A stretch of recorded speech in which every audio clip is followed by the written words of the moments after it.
Hey there, welcome back to High Infidelity, the best channel for cheating stories. Like and subscribe to channel for more spicy stories.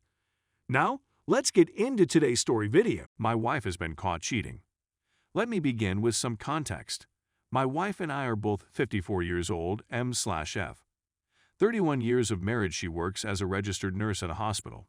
I've been working for a house builder since I was 18 years old. We have 2 children, both of whom are in their 20s, and have left the nest. We decided to follow my wife's ambition of owning a bed and breakfast when we were in our 40s. We've been searching for years on and off. We found a 5-acre plot of land with a house constructed in the 1870s. The original owners were significant landowners in the region. They had a vast agricultural business enterprise. Over time, fewer members of the family decided to continue farming. Land parcels were auctioned off. Our town is experiencing growth spurts since it has become rather touristic due to certain, shall we say, natural formations and attractiveness. Farmland near major motorways is being devoured. We bought a home an acreage distant from the motorways. My wife and I have been renovating the whole home since we purchased it. Some basic maintenance has been neglected, and we wish to restore the mansion to its former glory of 150 years ago. In addition to earning a livelihood, my wife has been in charge of beautifying rooms while I finish up with mortgage payments. I'm refurbishing room by room, paying for all materials and expert assistance as required. Because I am somewhat handy, I do the majority of the job. The housing business has skyrocketed in recent years. We'd work 8 days a week if we could. I was making a lot of money. Until last year, that is, we were out of work for a period in 2020 due to the epidemic, and then material shortages began. Of course, my wife had been on the front lines for the previous 18 months. She worked at the hospital for weeks without taking any days off last year. The medical personnel remained at the hospital. They had rooms where numerous people slept together. To put it mildly, the crew got extremely close. They worked for 4 weeks and then took 2 weeks vacation, starting in March of last year and continuing into the autumn, and then again after Thanksgiving. After the kids were grown, my wife always worked for others if they asked. She saw these young parents weep because they couldn't see their children. So during her downtime, she would give up her vacation time and provide it to the staff members who truly needed it. There were others who did the same thing. Her whole COVID experience had an impact on her, seeing people placed on ventilators, deaths, and so forth. She was no longer the same person. She was aloof. Our life had come to a halt. I put it down to her experiences or her age. I attempted to speak to her about it, but she said she simply didn't feel it anymore. We continued to collaborate on the home. We planned travels to a part of our state with a sizable Amish community. The Amish in this area are well known for their skill in woodworking and stitching. We purchased many pieces of furniture for the bedrooms, as well as handmade quilts. We had planned a 3-day excursion to this region to acquire dining room furniture this past weekend. I also pay in wood from the demolition of an old barn, which I undertake as a side hustle. Barnwood is in high demand.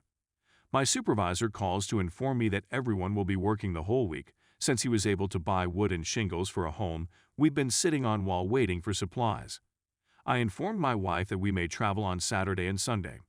She informs me on Friday morning that she is still going with some coworkers since there is an autumn festival going on. That night, I head to a nearby tavern. One of her employees approaches her to say hi.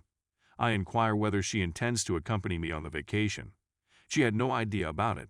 So I contacted the wife, wondering whether she was okay and who else was there with her. She responded by texting this friend, another close friend, and a buddy named Stevie. I'd heard his name a couple times in the previous several months.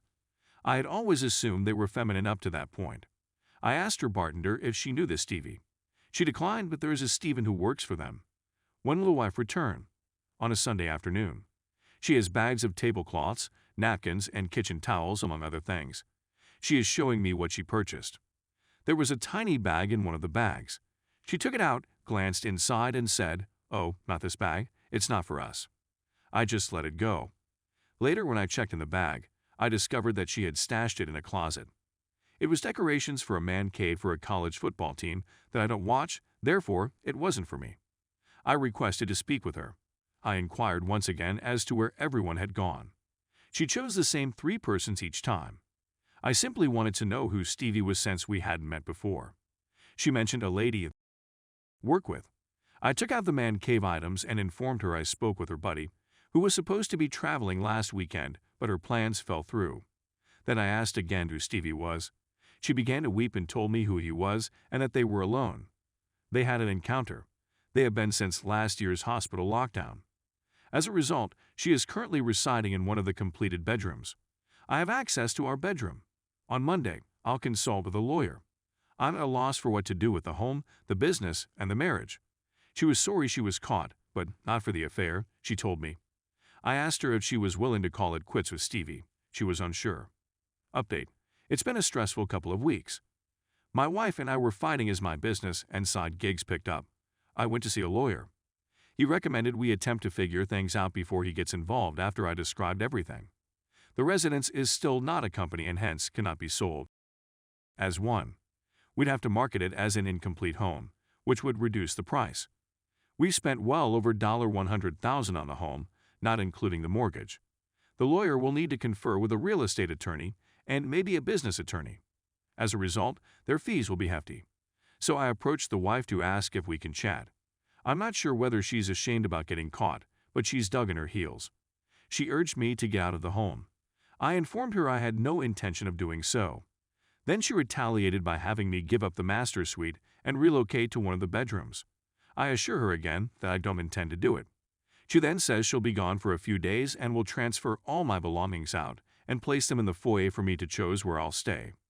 As a result, I discontinued the discussion. I walked out to where I keep my supplies and got a new door lock with a push-button keypad. When we had visitors, I planned to put on the bedroom doors. After each visitor, we may modify the combination. I hung it on the master bedroom door. I went to work the following day. She was furious when I returned home after a day of receiving angry texts for putting the lock on. "How dare you lock me out of my bedroom?" she raged. I requested if we could please discuss after some back and forth. She eventually consented.